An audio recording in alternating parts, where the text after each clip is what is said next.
ပြန်ဘာမှမစွတ်ခူးနိုင်တဲ့လက်နှစ်ဖက်က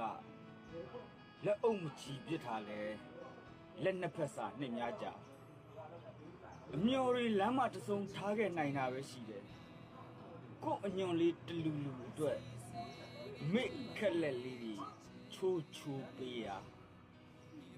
ဒီလောက်တောင်ပဲလားတားရပြန်ခဲ့ပါမေယုံကြည်ချက်နဲ့မာနတရားဆိုတာဒီလိုရှိပါတယ်ဆိုပြီးရသမျှဒုက္ခတွေမိစီခဏခဏပြန်ရောက်တယ်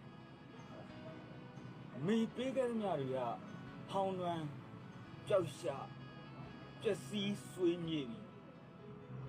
ကိုပေးခဲ့တဲ့အမျော်တွေသာညနေတိုင်ရင်လမ်းမထွက်တဲ့မျက်ရည်တွေဖြစ်ခုတော့စိတ်ညစ်ညစ်ရှိတာမေပခနဲ့လွဲသိပ်တယ်လို့မူပြီးမှအိပ်ပြော်လိုက်တကယ်တော့ဘာမှမဟုတ်တဲ့မာနနဲ့